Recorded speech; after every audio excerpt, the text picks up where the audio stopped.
Change ta position, l'Éternel changera ta situation. Grâce aux pensées positives, l'impossible devient possible. Grâce aux pensées positives, les malades sont guéris. Grâce aux pensées positives, les stériles portent des enfants.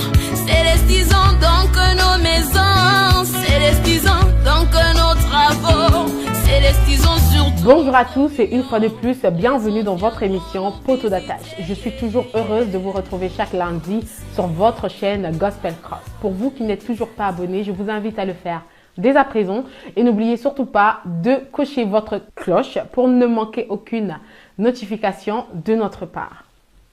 La peur. Un mot que l'on entend souvent. La peur. Un fléau, même dans le milieu des chrétiens. La peur. Un esprit qui est capable de mener à l'existence des choses qui n'existent pas. Je vais vous parler aujourd'hui d'un témoignage, d'une expérience qu'une sœur a expérimentée avec la peur et des conséquences que cela a eues dans son parcours. En ce temps dans lequel nous vivons, à savoir où le virus Covid-19 cause des centaines et de milliers de morts, mais aussi, nous avons aussi plusieurs guérisons. Mais malheureusement, la peur est accompagnée avec ce virus. C'est le témoignage de votre sœur qui se tient devant vous à cet instant. Moi, la sœur Anna Kisala. Je vais vous parler de mon expérience personnelle, de comment j'ai pu avoir cette peur, de ce que cela a causé en moi et de comment j'ai pu m'en sortir. Tout a commencé au moment où nous avons tous entendu parler de ce virus Covid-19 qui sévissait un peu partout dans le monde. Au départ, nous n'avons pas encore conscience de l'ampleur que ce virus allait prendre, même ici en France où je me trouve en ce moment. Alors, avant même que le président Macron ne puisse mettre en place le confinement, j'étais donc en contact avec plusieurs personnes, comme vous aussi derrière vos écrans. Je partais faire mes courses, je partais rendre visite à ma famille. Et il s'avère que je suis allée rendre visite à ma sœur, une amie qui m'est très proche, la sœur d'Oriane Mabélé. Je pense que vous avez suivi son témoignage. Pour ceux qui ne l'ont pas suivi, je vous invite à le faire. J'ai dormi chez elle pendant à peu près 48 heures. Nous avons été en contact, évidemment, nous sommes deux jeunes filles, nous préparons ensemble, nous nous asseyons sur le même fauteuil, nous dormons sur le même lit. Et à ce moment-là, elle aussi n'était pas au courant qu'elle était déjà porteur du virus Covid-19. Je suis rentrée chez moi, je n'avais aucun symptôme et je ne m'inquiétais de rien, étant donné que notre président ne nous avait pas encore alarmés concernant ce virus.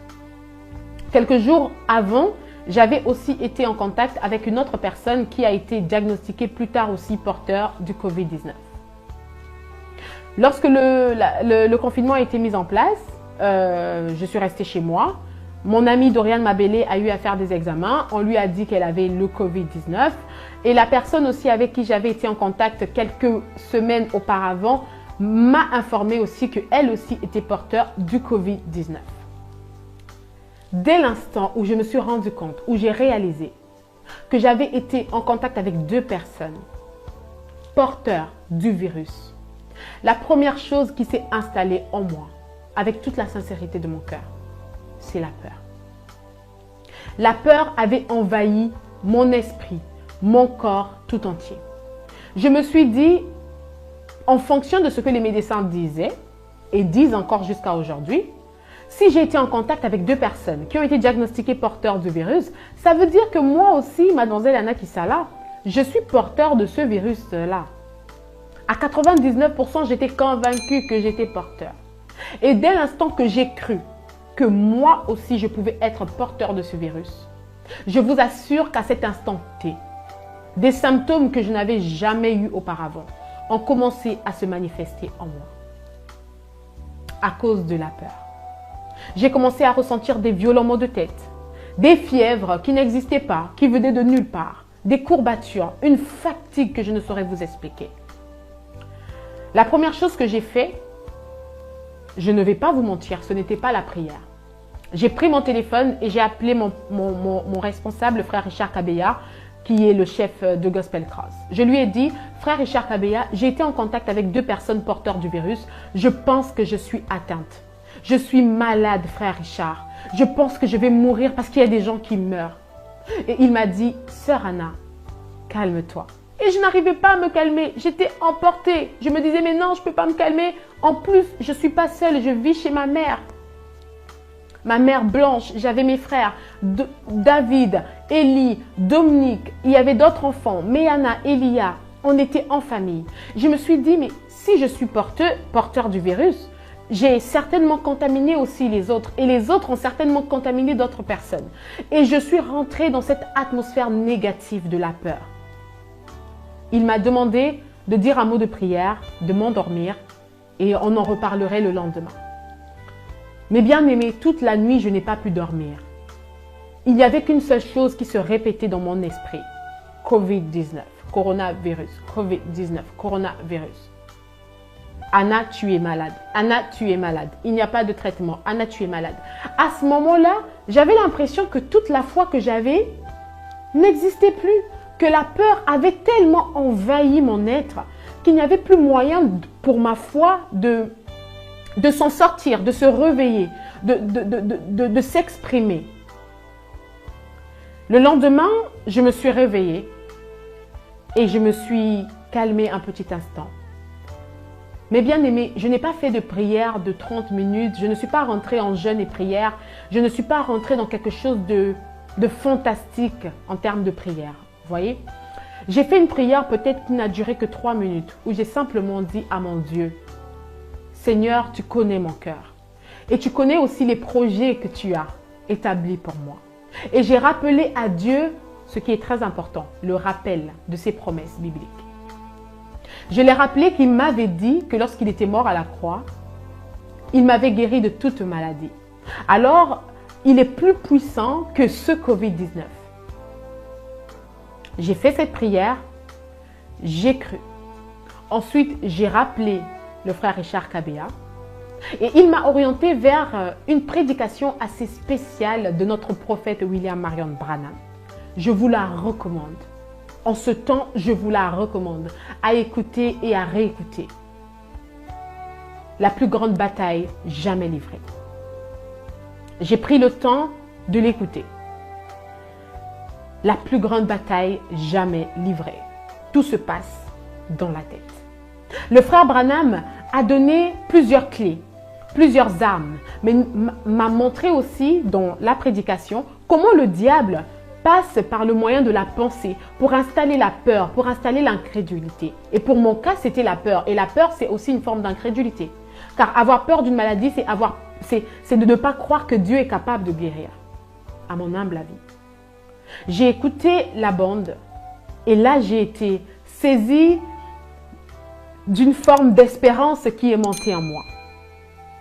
Et j'ai pris à cœur les conseils que le frère Branham m'avait donnés, à savoir faire le contraire de ce que je pouvais sentir. C'est-à-dire, lorsqu'une pensée négative venait, je prenais cette pensée et il fallait que je la change en quelque chose de positif.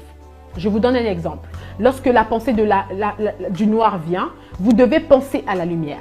Voilà une astuce que le frère Branham a donnée, pas dans ces termes-là, mais en tout cas a énuméré dans la prédication, la plus grande bataille jamais livrée.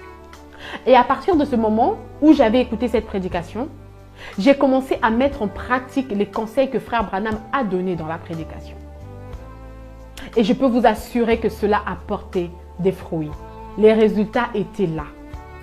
Plus je mettais en pratique les conseils de frère Branham, plus je changeais les pensées positives, négatives en positives, plus je changeais mon atmosphère, plus je doutais même de mes doutes, car c'est ce que le frère Branham nous recommande aussi parfois de douter même de nos doutes. Plus je voyais que les symptômes que j'avais vus se réveillaient en moi, s'extomper jour après jour. Et ça ne s'est pas arrêté là. La peur aussi disparaissait, jour après jour. L'assurance que Dieu pouvait et prenait soin de moi s'installait jour après jour. Et à ce moment-là, j'ai pu simplement voir le miracle de Dieu dans les petites choses. Je n'ai pas eu besoin de faire 10 000 prières. J'ai simplement mis en pratique les conseils du frère Branham qu'il a donnés dans la prédication, la plus grande bataille jamais livrée.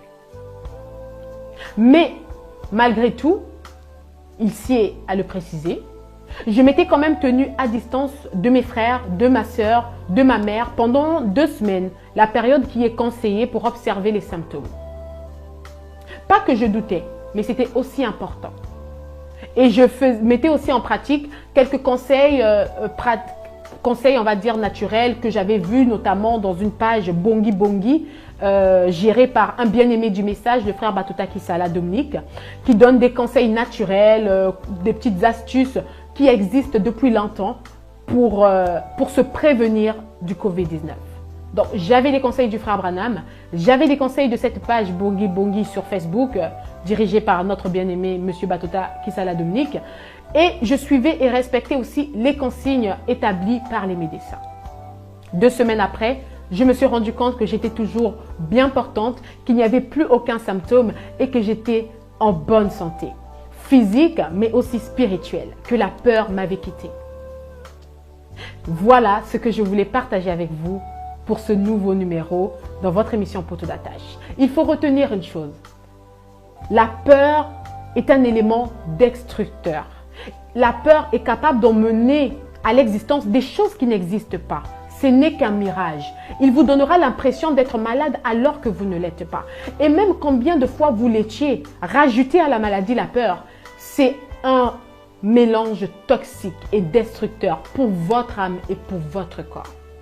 Alors je vous invite à écouter la bande « La plus grande bataille jamais livrée », à vaincre la peur, à changer vos pensées négatives en positives et je peux vous dire et vous assurer que vous aurez un résultat.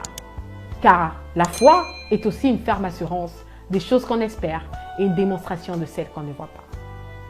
Que le Seigneur vous bénisse richement de partout où vous suivrez cette émission Poteau d'attache. Que Dieu fortifie toutes ces personnes qui sont porteurs du virus. Retenez-le, notre Dieu guérit de toute maladie. Et mes pensées vont aussi vers toutes ces personnes qui ont perdu des êtres chers au travers de ce virus. Ce qui compte, c'est le salut dans votre âme. Que Dieu vous bénisse richement et on se retrouve la semaine prochaine pour un nouveau numéro de votre émission. Shalom.